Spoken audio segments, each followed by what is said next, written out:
2023 और 2024 में जो सारे क्वेश्चन सीबीएसई के द्वारा बोर्ड में पूछे गए वो मैं कराऊंगा। ये बेसिक्स और स्टैंडर्ड दोनों के लिए इंपॉर्टेंट हो सकते हैं, क्योंकि 2026 में आपका जो 16 फरवरी डिसाइड हो चुका है कि आपके जो पेपर हैं, और जो 17 फेब को पहला ही पेपर जो मैथ्स का है, तो ये क्वेश्चन इंपॉर्टेंट हो सकते हैं। इससे आप अनुमान भी लगा लोगे कि फ्यूचर में किस टाइप के क्वेश्चन सारे बताए गए हैं। तो आज हम अरिथमेटिक प्रोग्रेशन का क्वेश्चन करेंगे, और ये जो 2023-24 में सारे क्वेश्चन पूछे गए, ये सारे क्वेश्चन को मैं डील यहाँ कराऊंगा। अरिथमेटिक प्रोग्रेशन के सारे क्वेश्चन मैं यहाँ कराऊंगा, और आप लोगों को ध्यान से देखने हैं। और अगर आप लोगों को ऐसा लगेगा कि वीडियो बहुत तेज चल रहा है, तो आप वीडियो को थोड़ा स्लो कर लेंगे, या अदरवाइज आप स्क्रीनशॉट भी ले सकते हैं स्क्रीन के, तो ये आप फ्यूचर में रिवीजन करने के लिए आपको आसानी पड़ जाएगी। तो अब आइए देखते हैं हम लोग जो क्वेश्चन पूछे गए हैं आपको क्या है। तो जो 2023 में पहला क्वेश्चन पूछा गया है, जो एमसीक्यू में पूछा गया बच्चों, वो क्या है? Three numbers in AP have the sum 30, what is the its middle term? इसके मिडिल टर्म क्या है बच्चों? वैसे ये क्वेश्चन आपके एनसीईआरटी में दिए हुए हैं, और एनसीईआरटी में अगर आप देखेंगे तो ऐसे क्वेश्चन को बहुत अच्छे से दिया हुआ है। आप चाहें अगर स्कूल में भी तो सॉल्व किया होगा। इसके मिडिल टर्म, जैसे मिडिल टर्म होता क्या है, पहले हम लोग ये समझ लेते हैं। मिडिल टर्म ध्यान से देखिएगा बच्चों, क्या होता है? मिडिल टर्म होते हैं, जैसे सपोज दैट जैसे A1 है, A2 है, A3 है। तो मिडिल का मतलब हम लोग जानते हैं क्या होता है? मीन, मतलब जो बीच में हो, मीन हो। तो अगर देखा जाए तो इन तीनों टर्म में क्या है? मीन A2 है। क्या है? A2 है। ये क्या है? मिडिल टर्म होता है। और देखा जाए तो यहाँ पे जो नंबर ऑफ टर्म है वो क्या है? टोटल नंबर ऑफ 3 है। तो मिडिल टर्म हम एक तो ऐसे, क्योंकि यहाँ पे काउंटेबल है इसलिए हम लोगों ने पता कर लिया कि ये सेकेंड वाला जो है वो मिडिल टर्म है। अगर सपोज दैट ये नंबर ऑफ टर्म जो है वो अनकाउंटेबल हो, मल्टीपल नंबर ऑफ टर्म हो, तो उसमें क्या करेंगे? नंबर ऑफ टर्म हम लोग निकाल करके, अगर ये नंबर ऑफ टर्म इवन हो रहे हैं तो उसमें क्या करना है? n/2 + 1 ये हो जाएगा, जिसमें क्या होंगे? n नंबर ऑफ टर्म्स होंगे। अगर सपोज दैट ये नंबर ऑफ टर्म ऑड हो रहा है, जैसे सपोज दैट इसके अंदर नंबर ऑफ टर्म क्या है बच्चा? 3 है, तो इसमें क्या हो जाएंगे? 3 + 1/2, इट मींस n + 1/2। ये क्या होंगे? 2 इसकी वैल्यू आ गई। तो मतलब सेकेंड टर्म जो होगा वो मिडिल टर्म होगा। ये हम लोग देखते हैं। चलिए, ये तो आप लोग जानते ही होंगे बहुत से लोग। अब हम इस क्वेश्चन पे ध्यान देते हैं कि ये क्वेश्चन होगा कैसे। 3 numbers are in AP have the sum 30, what is middle term? तो हम लोग जानते हैं कि जो 3 नंबर, 4 नंबर या 4 नंबर जो एपीज के होते हैं उसे हम लोग फॉर्म कैसे करते हैं। जैसे सपोज दैट पहला टर्म ए है किसी एपी का, सपोज दैट, तो इसके ठीक पहले वाला, ये अभी हमें नहीं कंसीडर करना है कि पहला टर्म है, इसके ठीक पहले वाला जो टर्म होगा वो क्या होगा? A - D होगा। ये पहला टर्म है। दूसरा टर्म क्या हो जाएगा? A हो जाएगा। और A के बाद वाला जो थर्ड टर्म होगा वो हम लोग क्या देखेंगे? A + D। ये क्या होगा बच्चा? थर्ड टर्म होगा। मतलब इसका क्या कहने का मतलब है कि A - D पहला टर्म है, A जो है फर्स्ट टर्म है, सेकेंड टर्म है, और A + D वो क्या है बच्चा? थर्ड टर्म है। ऐसे ही फोर्थ के भी हैं, फिफ्थ के भी हैं, वो हम लोग नेक्स्ट क्वेश्चन में देखेंगे, या आप हमारे प्रीवियस वीडियोस में देख सकते हैं कि उसमें हमने बताया कि कैसे हम लोग 4 नंबर, 4 टर्म एपी के या 5 टर्म कैसे हम लोग फाइंड आउट करते हैं, उसको कैसे हम लोग निकाल सकते हैं। तो अब यहाँ पे बोला क्या है? 3 numbers in AP have the sum 30, यानी suppose that A - D first term है, प्लस A + D, ये हमने 3 टर्म फाइंड आउट कर लिए। अब इसके जो सम दिए हुए हैं वो क्या दिए हुए बच्चा? 30 दिए हुए हैं। क्या दिए हुए? 30 दिए हुए। अब हम लोग यहां ध्यान से देखते हैं, अगर तो ये क्या है? A - D + A + D, इसी के पूरे के सम क्या है? 30 है, तो प्लस D से माइनस D कट गया। अब यहाँ टोटल कितने? +A, तो क्या हो जाएंगे? 3A = में 30, A = क्या हो जाएगा? 30/3, तो ये क्या आ जाएंगे? 10 आ जाएंगे। और जो 10 होगा ये A की वैल्यू होगी, और A ही जो है इस 3 टर्म एपी का मिडिल टर्म है। तो इसलिए जो ऑप्शन इसका B सही होगा। इसका आंसर जो होगा वो 10 होगा। ये 2023 में एमसीक्यू में पूछा था क्वेश्चन, स्टैंडर्ड मैथमेटिक्स में, जो बेसिक्स वालों के लिए भी इंपॉर्टेंट हो सकता है। इससे आप लोग को 1 नंबर मिल जाएंगे बहुत आसानी से। बहुत आसान क्वेश्चन है। ऐसे एक क्वेश्चन बोर्ड देता है, हर साल देता है, तो एक बात ये याद रखिएगा। आइए देखिए सेकेंड क्वेश्चन कौन सा है बच्चा। सेकेंड क्वेश्चन कह रहा है कि हमारा if the first three terms of an AP are 3p minus 1 and 3p plus 1, 3p plus 5 and 5p plus 1 respectively, then the value of p is, अब ध्यान से देखना है, हमें बोल क्या रहा है कि जो if the first three terms of an AP 3p minus 1, 3p plus 5 and 5p plus 1, मतलब हमारे पास एपी के तीन टर्म दिए हुए हैं, ये तीनों टर्म दिए हुए हैं और ये याद रखना है ये रिस्पेक्टिवली है, मतलब रिस्पेक्टिवली का कि ये A1 है, ये A2 है और ये A3 है, ये याद रखना। रिस्पेक्टिवली का मतलब क्या होता है? कॉन्जिक्यूटिव, मतलब एक के बाद एक आया है। Then the value of P is, P की वैल्यू पूछ रहा है, तो अब हम लोग तो यहां पे देखना है कोई भी एपी का कॉन्सेप्ट लग नहीं रहा है सिवाय कॉमन डिफरेंस के। अच्छा, कॉमन डिफरेंस जो अभी हम लोगों ने हमारे प्रीवियस वीडियो में आप ये देख सकते हैं कि कॉमन डिफरेंस निकाला कैसे जाता है। जैसे D इज इक्वल टू क्या होता है बच्चा? A2 माइनस A1, ये होता है, ये क्या है? कॉमन डिफरेंस है। और दूसरा यही A2 माइनस A1 क्या होगा? A3 माइनस A2 के बराबर होगा। तो ये जो D होता है ये क्या होता है? कांस्टेंट होता है। क्या होता है? कांस्टेंट होता है। इसीलिए ये बोलते हैं कॉमन डिफरेंस, क्योंकि कॉमन होता है, हर जगह इसका डिफरेंस क्या रहेगा? कॉमन रहेगा, मतलब इक्वल रहेगा। तो ये A2 minus A1 is equal to A3 minus A2। तो अब हम लोगों ने क्या देखा है? ये A1 है, A2 है और A3 है। तो अब हम लोग क्या कर लेंगे? A2 माइनस A1 से देखेंगे तो क्या हो जाएगा? 3p plus 1, 3p plus 1 sorry 5 है, 3p प्लस 5 माइनस A1 है, A1 क्या दिया हुआ है? माइनस। अब ध्यान देने वाली बात है, जैसे ही माइनस लगाएंगे तो 3p, तो ये प्लस है और ये माइनस है, तो क्या हो जाएगा? माइनस का मल्टीप्लाई इसमें करते ही ये क्या हो जाएगा? प्लस 1 हो जाएगा। अब ये A2 माइनस A1 हो गया, A2 माइनस A1 हो गया। अब इज इक्वल टू में A3 माइनस A2 होगा। It means 5p plus 1 minus A2 क्या है? फिर वही सेम कंडीशन 3p और ये प्लस है तो यहां पे क्या हो जाएगा? प्लस 5 है तो यहां क्या हो जाएगा? माइनस 5।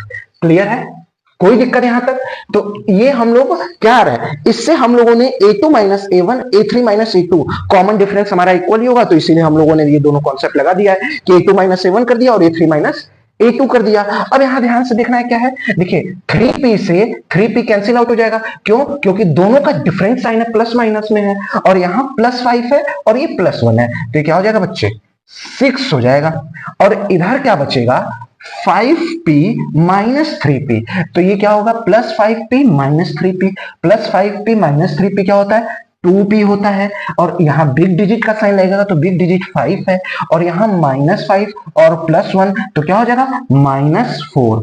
प्लस माइनस माइनस ही होता है हर कंडीशन में, पर जो साइन होती है वो बिग डिजिट की लगती है, ये याद देने वाली बात है।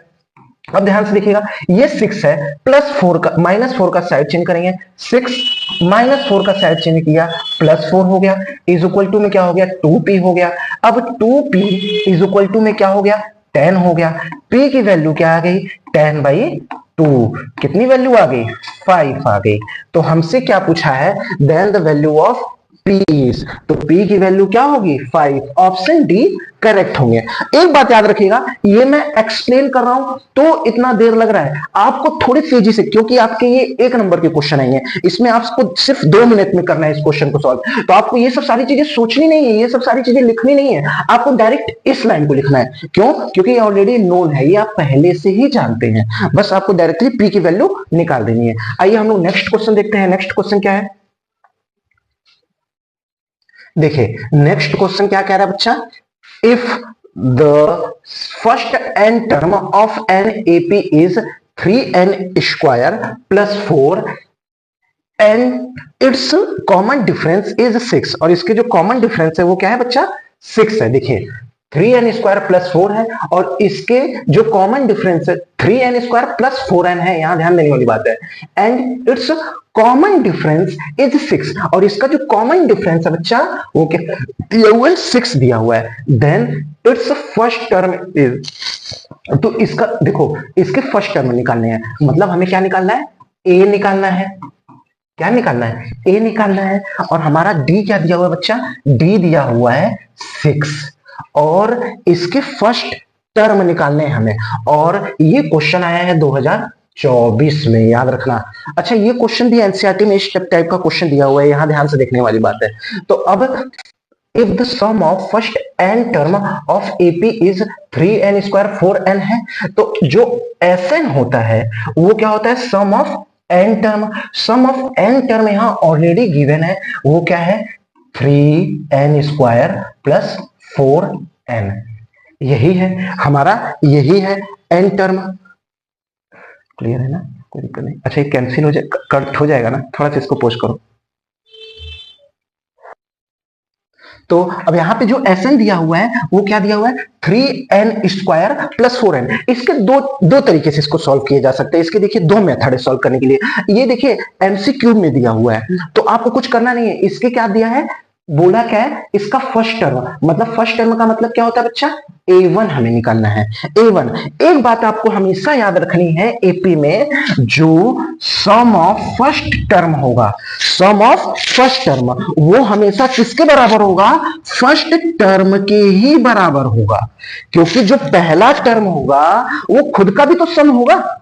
अगर कोई पहला टर्म A1 जो है वो क्या है 5 है, तो अगर सम ऑफ फर्स्ट टर्म देखा जाएगा तो वही 5 ही होगा, इसके अंदर कोई चेंजेस नहीं आएंगे। सम ऑफ जो पहला टर्म अगर 5 है तो इसके जो सम ऑफ फर्स्ट टर्म होंगे वो भी 5 ही होंगे। एक बात याद रखने वाली बात है, इसलिए इसको दो तरीके से सॉल्व किया जा सकता है। एक चीज आपको यहाँ पे थोड़ा सा देखने वाली बात है कि ये जो 6 दिया है ना, इससे कंफ्यूज नहीं होना है बिल्कुल, क्योंकि आप लोग 6 देख करके कंफ्यूज हो जाएंगे।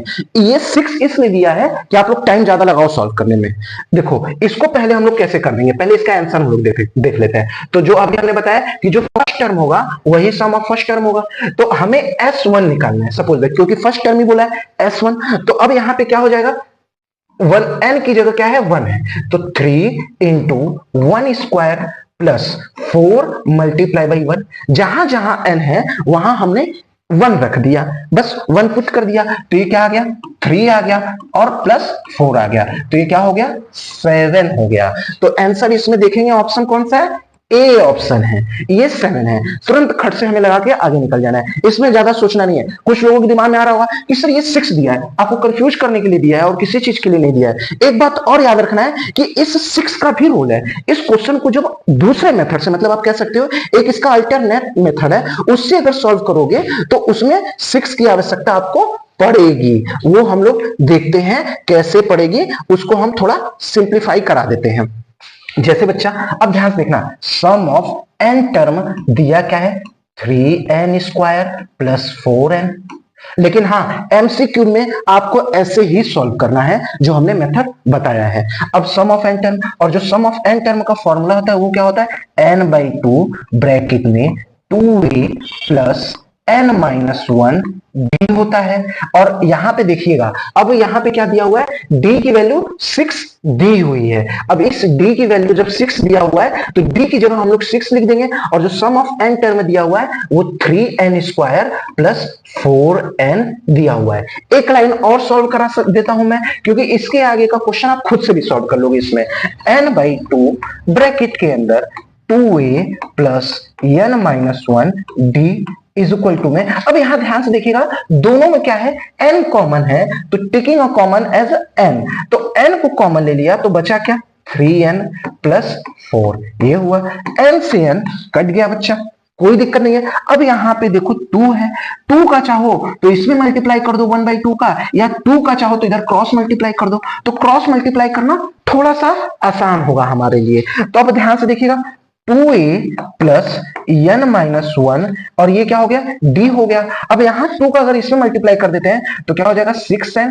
प्लस 24। अब इसके आगे आप लोग d की वैल्यू रखेंगे और n के फॉर्म में आंसर आपका आएगा। और वहां पे भी क्या बोलेगा, फर्स्ट टर्म निकालने के लिए तो फिर क्या रखेंगे, n की वैल्यू 1 रखेंगे, जिससे आपकी a की वैल्यू आएगी। इसको चाहे तो आप लोग आगे सॉल्व कर सकते हैं। एनसीईआरटी में इस टाइप का क्वेश्चन तो नहीं दिया, पर आरडी शर्मा में ऐसे क्वेश्चन दिए हुए हैं। चलिए नेक्स्ट क्वेश्चन देखते हैं हम लोग। अब देखिए नेक्स्ट क्वेश्चन ये कब आया 2023 में। अब ये क्या कह रहा है, if the sum of first 7 term का जो सम दिया हुआ है वो क्या दिया हुआ है and AP is 49, that of first 17 term is 289, और इसके जो 17 टर्म का जो सम दिया हुआ है वो क्या दिया हुआ है 289 दिया हुआ है, और फर्स्ट 7 टर्म का क्या दिया हुआ है 49 दिया हुआ है। इसके जो सम है क्या किसके कितने टर्म के निकालने हैं 20 टर्म के निकालने हैं, H20 निकालना है। कितना निकालना है H20 निकालना है। क्या दिया हुआ है S7 दिया हुआ है, और सॉरी S7 दिया हुआ है, तो S7 क्या दिया हुआ है 49 दिया हुआ है, और S7 कितना दिया हुआ है S17 दिया हुआ है, और ये कितना दिया हुआ है 289 दिया हुआ है। ये ध्यान देने वाली बात है, बहुत आसान क्वेश्चन है, ये चाहे तो आप लोग खुद से भी। तो अब देखिए इस क्वेश्चन में क्या दिया हुआ है कि find the sum of first 7 term, if the sum of first 7 term of an AP is 49 and that of first 17 term is 289। इसके जो 17 टर्म के सम है वो क्या है बच्चा 289 है, और जो 7 टर्म के जो सम है वो क्या है 49 है, और हमसे पूछ क्या रहा है सम ऑफ 20 टर्म, मतलब सम ऑफ 20 टर्म। तो अब ध्यान से देखना है, बस कुछ नहीं करना है, एकदम तेजी से सॉल्व। और ये बात याद रखिए ये सेक्शन सी का क्वेश्चन है, सेक्शन सी में आया था क्वेश्चन 2023 में, जिसके लिए आपको 4 नंबर मिलेंगे। 4 नंबर के क्वेश्चन के लिए आपको कम से कम 6 से 7 मिनट देने हैं टाइम बस। अब ध्यान से देखिए S7 को हम क्या लिख सकते हैं बच्चा 7/2 ब्रैकेट के अंदर sorry 2a plus 7 minus 1 d is equal to, और यही S7 के कितने सम दिए हुए हैं 49, ये 49 दिया हुआ है यही। अब S17 का कितना होगा, S17 का जो होगा वो क्या होगा 17/2 ब्रैकेट के अंदर 2a plus 17 minus 1 d is equal to में कितना दिया हुआ है 289।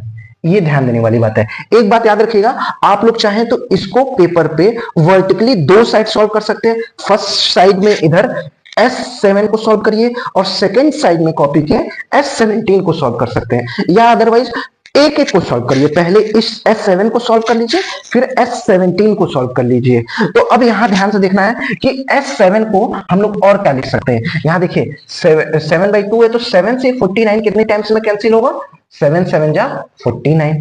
अब इस 7 में 2 का मल्टीप्लाई होगा तो बचेगा क्या 2a plus 6d is equal to में देखिए 2a और यहां पे 6d कैसे हुआ 7 माइनस 1 6d, और इस 7 में 2 का मल्टीप्लाई किया तो क्या हो गया 14 हो गया।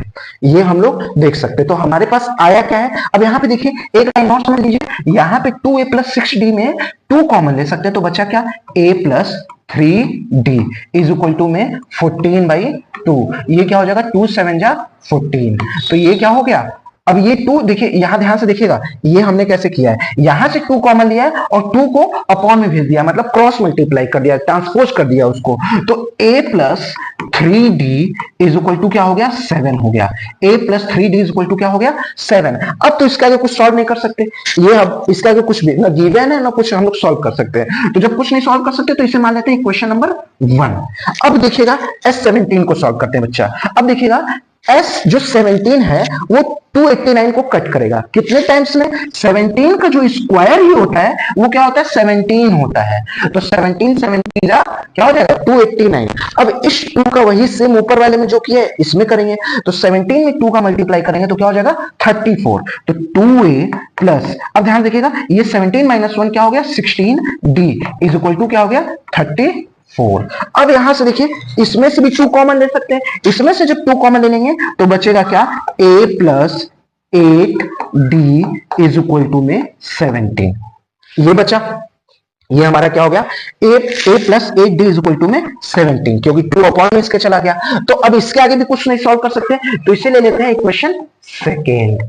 इसे इक्वेशन हम लोग क्या कर लिया सेकेंड ले लिया। अब ध्यान से देखिएगा इसको 2 तरीके से सॉल्व किया जा सकता है, इस इक्वेशन को और इस इक्वेशन को 2 तरीके से। आप लोगों ने पढ़ा है पहले क्लासेस में, एक तो इसको कैसे सॉल्व कर दिया जा सकता है एलिमिनेशन मेथड से, या इसको किससे सॉल्व किया जा सकता है, सब्स्टिट्यूशन मेथड से। तो सब्स्टिट्यूशन से भी सॉल्व कर सकते हैं, एलिमिनेशन से सॉल्व कर सकते हैं। सब्स्टिट्यूशन एलिमिनेशन का एक शॉर्ट तरीका मैं बता देता हूं, सिंपल सा। क्या इसका मतलब होता है, सब्स्टिट्यूट करना मतलब किसी एक चीज को किसी दूसरे के साथ बदल रहे हो। जैसे सपोज दैट यहां पे हमने ए की वैल्यू निकाल ली और यहां की ए की वैल्यू को हमने सब्स्टिट्यूट कर दिया इस इक्वेशन से, मतलब यहां का ए का जो वैल्यू है वो इस इक्वेशन में रख दिया, या यहां की ए की वैल्यू इस इक्वेशन में रख दिया। ये दोनों हम कर सकते हैं। ये हो गया आपका substitution method.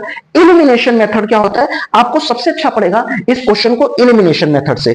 Elimination method, elimination का मतलब क्या होता है, कोई चीजें हट जाना, वहां से वो हट जा रही है। तो एलिमिनेशन में अगर देखा जाए तो अगर हम माइनस कर दें किसको, इक्वेशन 1 को किसके, इक्वेशन सेकेंड से, इक्वेशन 1 को इक्वेशन सेकेंड से अगर माइनस कर दे रहे हैं तो हमारे पास क्या बच रहा है, देखिएगा। अब क्या करते हैं, इधर लिखना है हम लोगों को,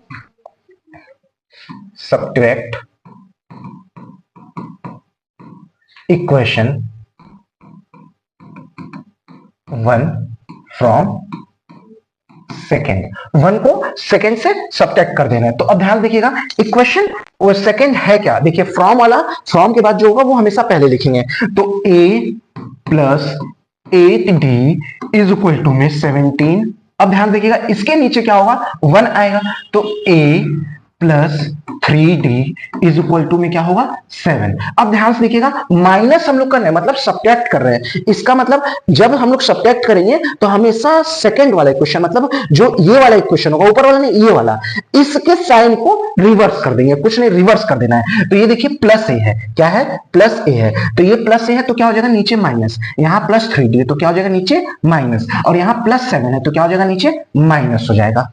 तो अब ध्यान से देखिएगा, ये ऊपर वाला तो प्लस ही है और नीचे वाला क्या हो जा रहा है, माइनस हो जा रहा है। तो प्लस माइनस कट जाएगा। अब ये प्लस 8d और माइनस 3d, ये क्या हो जाएगा, 5d हो जाएगा। और यहां 17 में से 7 माइनस किया तो क्या बचा बच्चों, 10 बचा। तो d की वैल्यू हमारी क्या आ गई, 2 आ गई, क्योंकि 5 2 जा 10, 5 नीचे जाएगा। तो हमारे पास क्या आ गई है, d की वैल्यू क्या आ गई है, 2 आ गई है। अब इस d का वैल्यू किसी भी इक्वेशन में पुट कर देंगे तो हमारी a की वैल्यू आ जाएगी। आप अगर चाहें तो इसका स्क्रीनशॉट ले सकते हैं। इसके आगे हम लोग इधर इसको इरेज करके देखते हैं।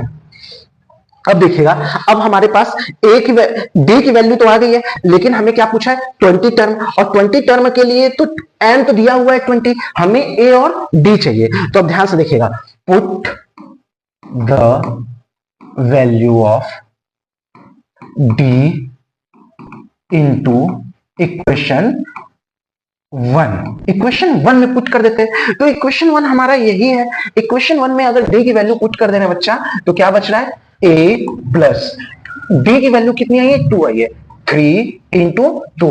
अब यहां पे क्या हो जाएगा, 7 हो जाएगा। अब a प्लस 6 हो गया इज इक्वल टू 7 हो गया। तो a की वैल्यू कितनी आ गई बच्चों, 1 आ गई। हमारे पास a की वैल्यू आ चुकी है 1 और हमें क्या निकालना है, h20 निकालना है। तो h20 का बस खट से करना है क्या, n/2 ब्रैकेट के अंदर, ये हम लोग जानते हैं 2a plus n minus 1 d हो गया। अब हमें कितना निकालना है, 20। तो 20/2 कर दिया, ब्रैकेट के अंदर a की वैल्यू आ गई है 2 इंटू 1 प्लस ये 20 में से 1 जाएगा, क्या बचेगा 19। और d की वैल्यू हमारे पास आ चुकी है, वो क्या है, 2 है। क्या है, 2 है। अब ध्यान से देखिएगा, तो अब ये 2 10 का क्या हो गया, 10 हो गया। अब यहां 10 हो गया। अब ये क्या हो गया, 2 1 जा 2 और 19 2 जा 38। अब 38 में 2 ऐड किया 40, कितना हो गया, ये 40 हो गया। अब इसमें किसका मल्टीप्लाई करना है, 10 का। तो ये इसकी वैल्यू आंसर कितना आ रहा है, 400। तो आंसर क्या होगा, 400 आंसर होगा, ये याद रखना है। और ये सेक्शन सी का क्वेश्चन है जो 4 नंबर देकर गया है। और ये सेम क्वेश्चन एनसीईआरटी में गिवन है आपके लास्ट एक्सरसाइज में, ये याद रखिएगा। और ये 2023 में सीबीएसई के द्वारा पूछा गया है। आइए नेक्स्ट क्वेश्चन देखते हैं। नेक्स्ट क्वेश्चन में कह रहा है कि if the ratio of 10 term it's 30 term of an AP is 1/3। देखिएगा बोल क्या रहा है, द रेशियो ऑफ, ये हो सकता है थोड़ा सा कट गया हो, लेकिन मैं इस क्वेश्चन को यहां पे शॉर्ट फॉर्म में लिख दे रहा हूं। If the ratio of the 10th term, मतलब 10th टर्म का मतलब क्या होता है बच्चों, a10। क्या होता है, a10।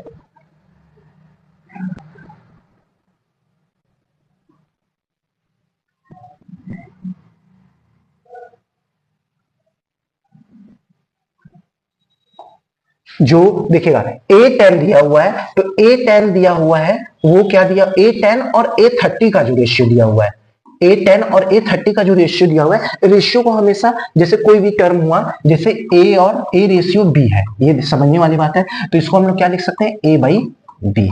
रेशियो क्या होता है ये समझ लीजिए, सबसे लीस्ट वैल्यू होती है, मतलब जो सबसे लोएस्ट फॉर्म में हो, वो फ्रैक्शन जो सबसे लोएस्ट फॉर्म में होगा उसको रेशियो के फॉर्म में हम लोग लिख सकते हैं, मतलब न्यूमरेटर और डिनोमिनेटर के फॉर्म में हो। तो A10 और A30 का जो रेशियो दिया है वो क्या दिया हुआ है, 1/3 दिया हुआ है, ठीक है। और जो इसका सम दिया हुआ है, its first 6 term is 42 and the sum of its first 6 term, मतलब S6 जो दिया हुआ है बच्चा, वो क्या दिया हुआ है, 42 दिया हुआ है। बोल क्या रहा है, find the first term and the common difference of the AP, मतलब इसका फर्स्ट टर्म निकालना है और क्या निकालना है, कॉमन डिफरेंस निकालना है। बहुत आसान है, ये भी क्वेश्चन एपी का एनसीईआरटी में ये भी सेम क्वेश्चन दिए हुए हैं, एनसीईआरटी का ही ये सारा क्वेश्चन है। अब ध्यान से देखिएगा कैसे हो रहा है। तो हमारा ये चीज गिवन है, हमारा ये क्या है, ये गिवन है भैया। अब हमें कुछ करना नहीं है, बस हमें क्या निकालना है, ए की वैल्यू निकालनी है और डी की वैल्यू निकालनी है। डी मीन कॉमन डिफरेंस, ए का मतलब फर्स्ट टर्म बोल ही रहा है। अब ध्यान से देखिएगा, A10 को यहां से इसका सॉल्यूशन शुरू हो चुका है। देखिएगा A10 को क्या लिख सकते हैं बच्चा, A प्लस 9D अपॉन में A30 को क्या लिख सकते हैं, A प्लस 29D, क्योंकि A plus n minus 1D लिखते हैं, n की वैल्यू क्या हो जाएगी, 10 हो जाएगी, 10 में से 1 गया 9 और 30 में से 1 गया 29, वही चीज हमने यहां लिख दिया। और इसका रेशियो क्या दिया हुआ है, 1/3 दिया हुआ है। बहुत आसान है। अब इसी को आगे चाहें तो हम लोग ऐसे भी सिंप्लीफाई कर सकते हैं कि ये जो A है, ध्यान से देखिएगा, इसका 3 का क्रॉस मल्टीप्लाई होगा तो 3 का इसमें मल्टीप्लाई हो जाएगा और 1 का इसमें मल्टीप्लाई हो जाएगा, तो 3 का जब इसमें मल्टीप्लाई होगा 3A प्लस 27D। अब इधर क्या होगा, 1 का मल्टीप्लाई होगा A प्लस 29D। ये एकदम क्लियर हो गई होगी आप लोगों को। 3A और यहां A है। अब ध्यान से देखिएगा, अब 3A, ये दो जो लाइक वाले हैं, जो लाइक वेरिएबल है, लाइक कांस्टेंट है, वो क्या है, A और A को एक साइड कर लेते हैं, D को एक साइड कर लेते हैं। 3A minus A is equal to 29D minus 27D। तो अब यहां पे क्या हो जाएगा, 3A में से A गया, 2A इज इक्वल टू 29 में से 27 गया तो कितना बचा, 2D। अब ये 2 से 2 कट गया, अब हमारे पास क्या आ गया, A की वैल्यू आ गई D, ए की वैल्यू डी आ गई। ये भी एनसीईआरटी का क्वेश्चन है जो बोर्ड दिया, देखिए मैक्सिमम क्वेश्चन एनसीईआरटी से, अगर अच्छे से एनसीईआरटी आ रही है तो लगभग सारे क्वेश्चन आप बोर्ड की डील कर लोगे। 2 ही 3 क्वेश्चन ऐसे होंगे जो बियॉन्ड एनसीईआरटी या आरडी शर्मा से पूछ देते हैं, लेकिन सामान्यतः सारे क्वेश्चन या लगभग वैसे ही क्वेश्चन जैसे एनसीईआरटी में दिए वैसे ही बोर्ड देता है। तो S6, अब यहां पे तो A की वैल्यू हमारी D आ गई, मतलब A और D दोनों बराबर है, यानी A की जो वैल्यू आएगी वही D की वैल्यू आएगी। सिंपल सी लॉजिक है। तो अब S6 का, अब ध्यान से देखिएगा, अब हम S6 सॉल्व करते हैं।